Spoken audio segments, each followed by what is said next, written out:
بسم اللہ الرحمن الرحیم۔ پرانے زمانے میں عرب کا دستور تھا کہ جب ان کے ہاں کوئی بچہ پیدا ہوتا تو دیہات سے آنے والی دائیوں کے حوالے کر دیتے تھے تاکہ بچہ بڑا ہو دیہات میں بچے کی نشو و نما بہتر ہو اور وہ خالص عربی زبان سیکھ سکے۔ دائیوں کا قافلہ مکے میں داخل ہوا۔ انہوں نے ان گھروں میں تلاش شروع کی جن میں بچے پیدا ہوئے تھے۔ اس طرح بہت سی دائیاں جناب عبد المطلب کے گھر بھی آئی۔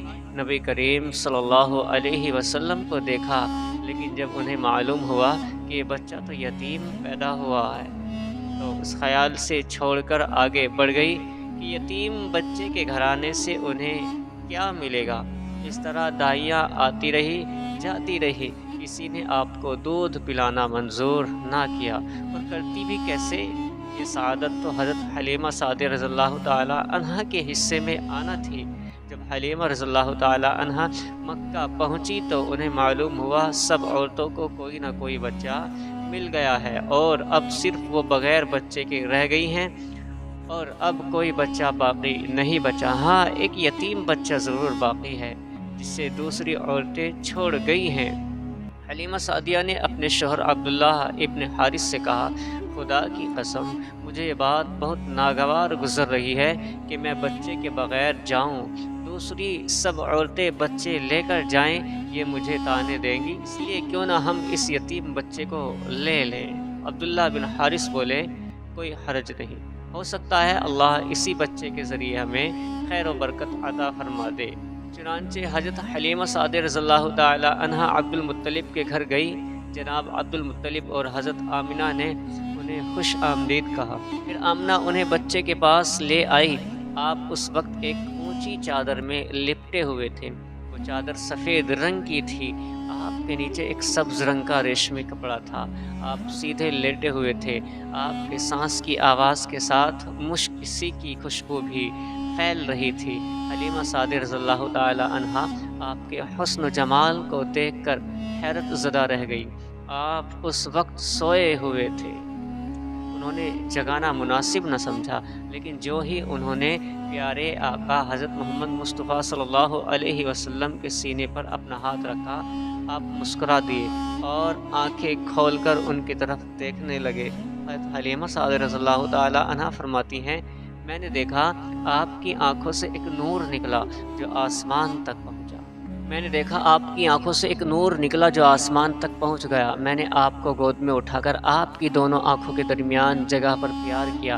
پھر میں نے آپ کی والدہ اور عبد المطلب سے اجازت چاہی، بچے کے لیے قافلے میں آئی۔ میں نے آپ کو دودھ پلانے کے لیے گود میں لٹایا تو آپ دائیں طرف سے دودھ پینے لگے۔ پہلے میں نے بائیں طرف سے دودھ پلانا چاہا، لیکن آپ نے اس طرف سے دودھ نہ پیا۔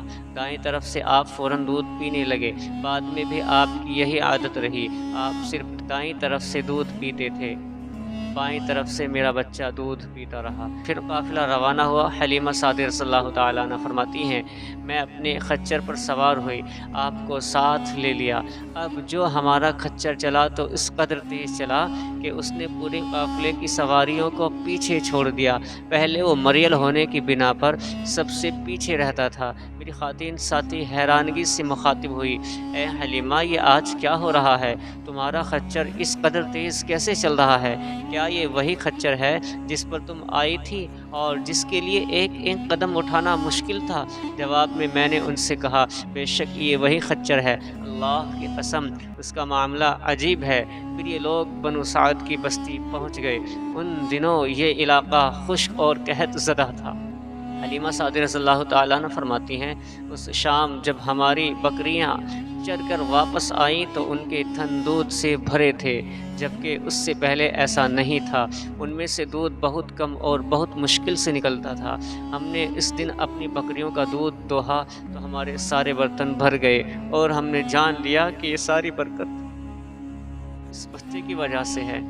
آس پاس کی عورتوں میں بھی یہ بات پھیل گئی کہ بکریاں بدستور بہت کم دودھ دے رہی تھی، غرض ہمارے گھر میں ہر طرف ہر چیز میں برکت نظر آنے لگی۔ دوسرے لوگ تعجب میں رہے۔ اس طرح 2 ماہ گزر گئے۔ 2 ماہ ہی میں آپ چلنے پھرنے لگے۔ آپ 8 ماہ کے ہوئے تو باتیں کرنے لگے اور آپ کی باتیں سمجھ میں آتی تھی۔ 9 ماہ کی عمر میں آپ بہت صاف گفتگو کرنے لگے۔ اس دوران آپ کی بہت سی برکات دیکھنے میں آئی۔ حلیمہ سعدیہ فرماتی ہیں، جب میں آپ کو اپنے گھر لے آئی تو بنو سعد کا کوئی گھرانہ ایسا نہ تھا جس سے مشک کی خوشبو نہ آتی ہو۔ اس طرح سب لوگ آپ سے محبت کرنے لگے۔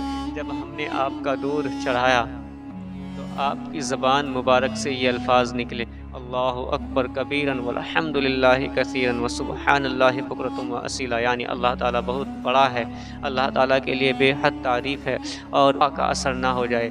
جب ہم نے ان سے بات کی کہ ہم بچے کو 1 سال اور اپنے پاس رکھے، میں ڈرتی ہوں کہیں اس پر مکے کی بیماریوں اور آب و ہوا کا اثر نہ ہو جائے۔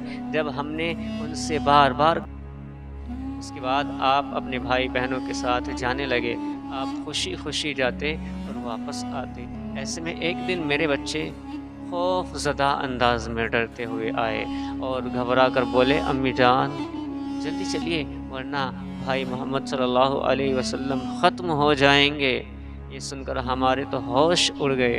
دوڑ کر وہاں پہنچے، ہم نے آپ کو دیکھا، آپ کھڑے ہوئے تھے، رنگ اڑا ہوا تھا، چہرے پر زردی چھائی ہوئی تھی، اور یہ اس لیے نہیں تھا کہ آپ کو سینہ چاک کیے جانے سے کوئی تکلیف ہوئی تھی، بلکہ ان فرشتوں کو دیکھ کر آپ کی حالت ہوئی تھی۔ حلیمہ سعدیہ رضی اللہ تعالیٰ عنہ فرماتی ہیں، ہم نے آپ سے پوچھا کیا ہوا تھا؟ آپ نے بتایا میرے پاس 2 آدمی آئے تھے، وہ سفید کپڑے پہنے ہوئے تھے، وہ دونوں حضرت جبرائیل اور حضرت میکائیل علیہ السلام تھے۔ ان دونوں میں سے ایک نے کہا، کیا یہ وہی ہیں؟ دوسرے نے جواب دیا، ہاں یہ وہی ہیں۔ پھر وہ دونوں میرے قریب آئے، مجھے پکڑا اور لٹا دیا۔ اس کے بعد انہوں نے میرا پیٹ چاک کیا اور اس میں سے کوئی چیز تلاش کرنے لگے۔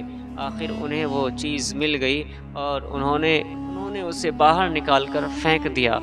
میں نہیں جانتا، یعنی کہ میں نہیں جانتا، حضور فرما رہے ہیں کہ میں نہیں جانتا وہ کیا چیز تھی۔ اس چیز کے بارے میں دوسری روایات میں یہ وضاحت ملتی ہے کہ وہ سیاہ رنگ کا ایک دانہ سا تھا۔ یہ انسان کے جسم میں شیطان کا گھر ہوتا ہے اور شیطان انسان کے بدن میں یہیں سے اثرات ڈالتا ہے۔ حلیمہ سعدیہ رضی اللہ تعالیٰ عنہ فرماتی ہیں، پھر ہم آپ کو گھر لے آئے۔ اس وقت وہ میرے شوہر عبداللہ بن حارث نے مجھ سے کہا، حلیمہ مجھے ڈر ہے کہیں اس بچے کو کوئی نقصان نہ پہنچ جائے، اس لیے اسے اس کے گھر والوں کے پاس پہنچا دو۔ میں نے کہا ٹھیک ہے۔ پھر ہم آپ کو لے کر مکہ کی طرف روانہ ہوئے۔ جب میں مکہ کے بالائی علاقے میں پہنچی تو آپ اچانک غائب ہو گئے۔ میں حواس باختہ ہو گئی، یعنی کہ میرے ہوش اڑ گئے۔